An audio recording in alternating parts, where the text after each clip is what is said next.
Okay, I wish I had saved the tries I already made from this. I could have made a total outtakes video. This has been a hot mess, but I think this is a really important concept and I really want to make this video.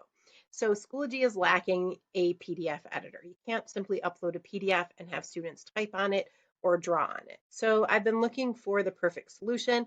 I found 8 that are awesome in their own way, and I'm going to kind of rank them.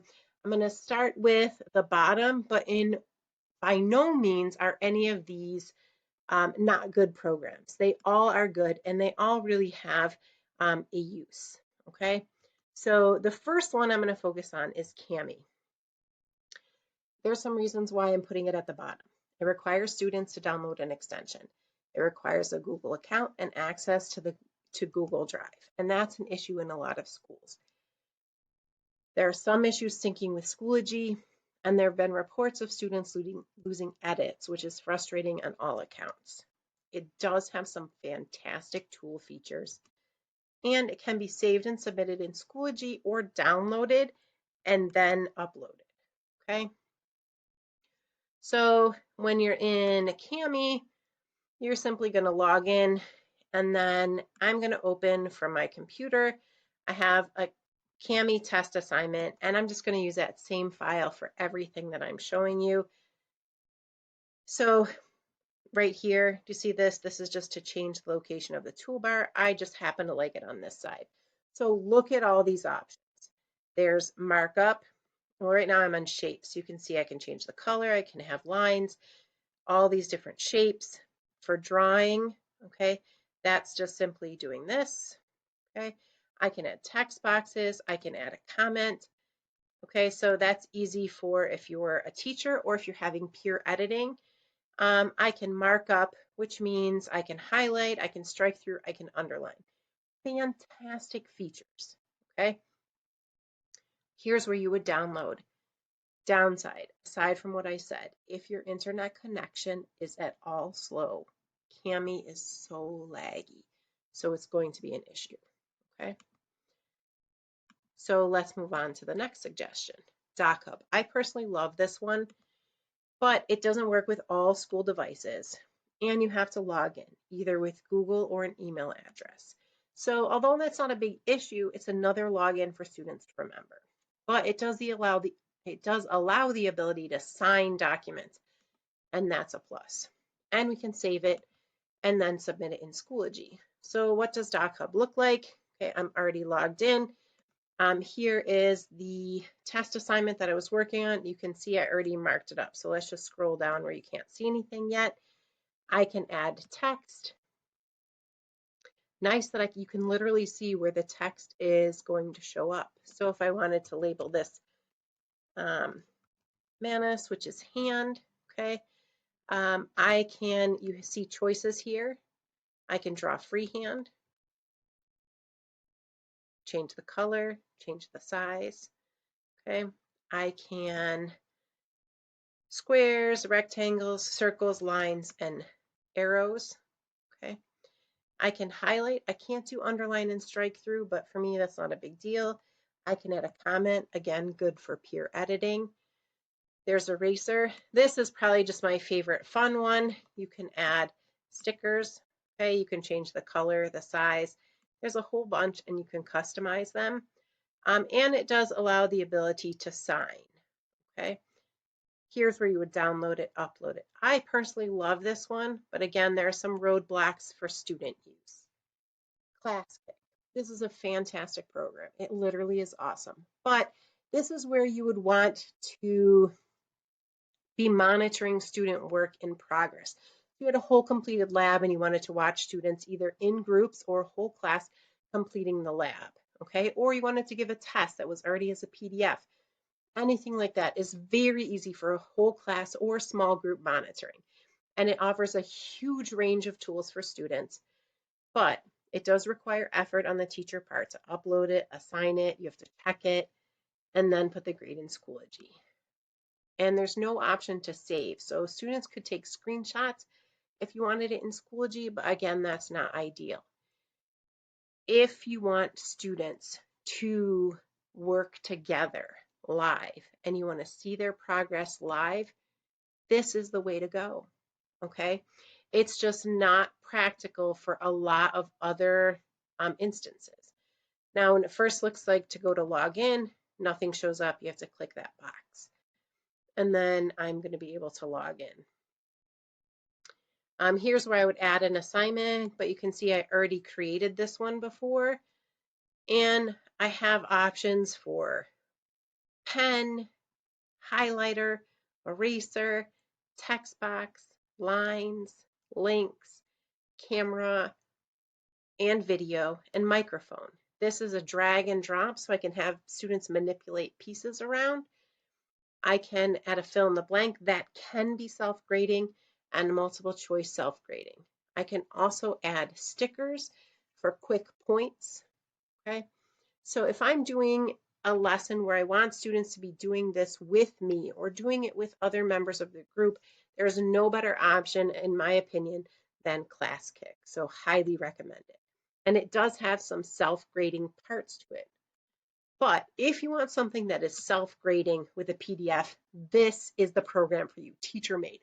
Outstanding. This is like a huge find this year. It is amazing. Huge variety of tools for students and so many customizable self-grading options. Again, it requires a little bit of effort on the teacher part to upload, assign, check it, but not grading if it's self-grading. So if I have something that's self-grading, I tend to use TeacherMade. And they can't really save it, but they can take screenshots, but it requires a lot of zooming out, so it's a little tough to navigate. So what does it look like? Okay, here's TeacherMade, so I'm going to log in, and I have a sheet already assigned, but I want to pull up just the blank one. Here we go, that I was looking at earlier. Okay, so here is the same assignment that I've been looking at. I can add text, like if I want students to just see some text on there. But here are some self-grading options. Drop down. Open answer, obviously I have to grade.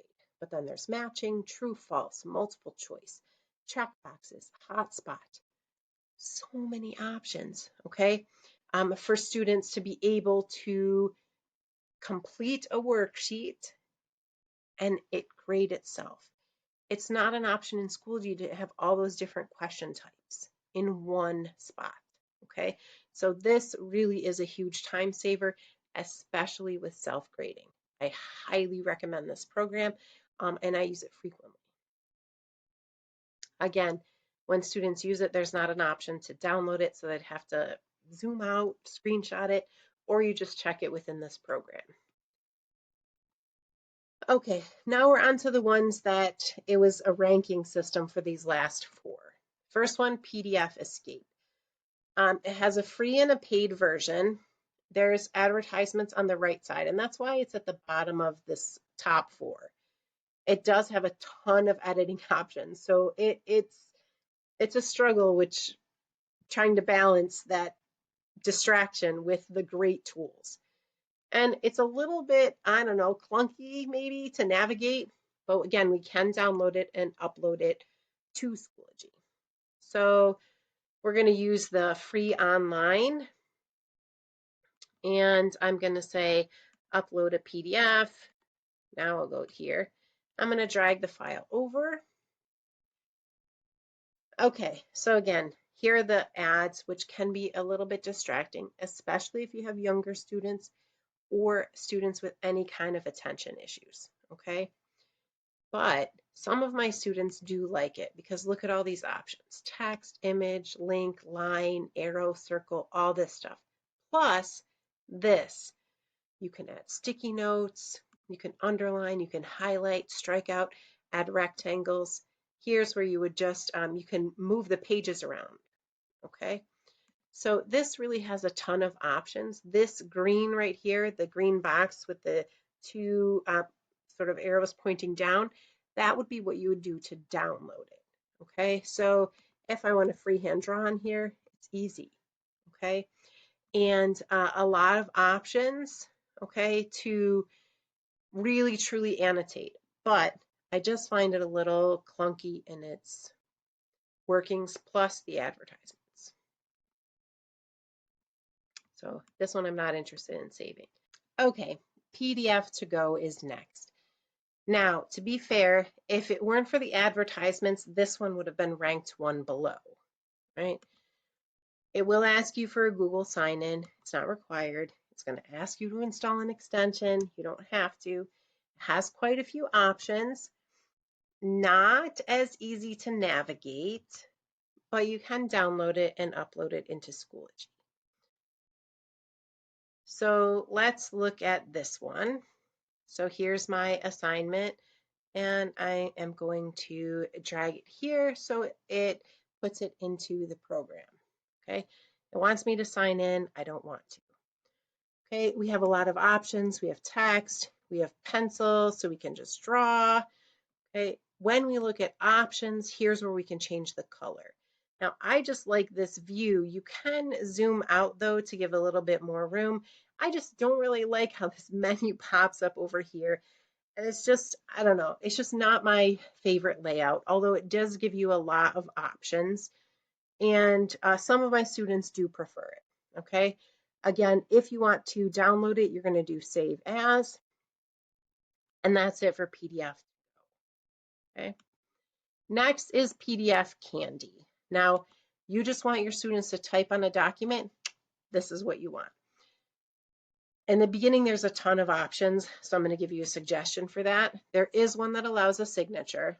I typically am just using the Edit PDF option. It's good for simple editing when you just need text boxes. You need no frills, that's it, text boxes.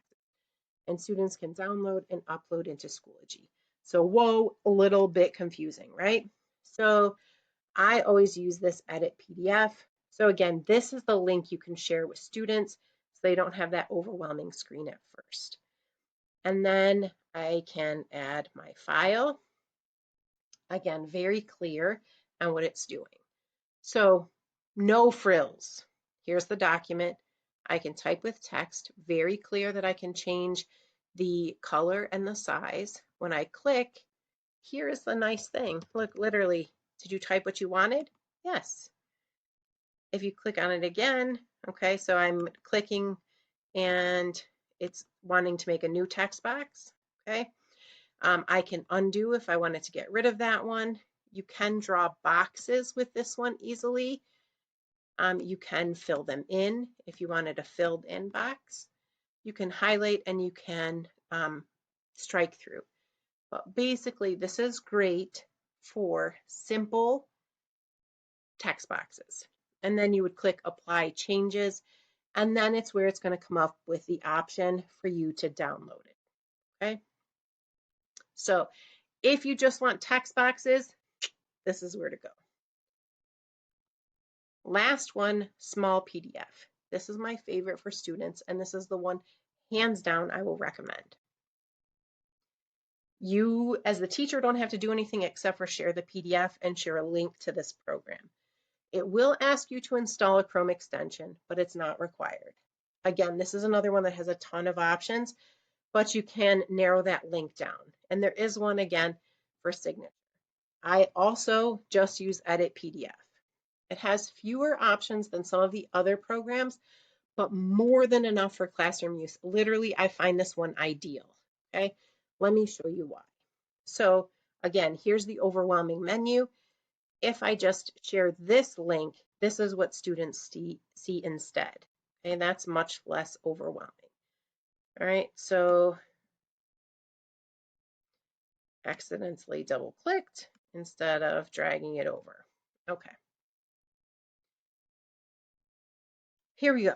So what's the big deal? Why do I like it so much? So here's the draw tool. Look at this, so easy. Change the color, change the width. Easy peasy. This clearly you can see has a drop-down menu, right? So this drop-down menu, freehand highlighter, text highlighter. Again, when I choose one, look at that. I can change the color, I can change the weight or width. Text box. Watch this, I love this one. It literally says type something. All right. And I like the way that this one has the ability to change the size, change the width, or when you get that, move it around. Much easier.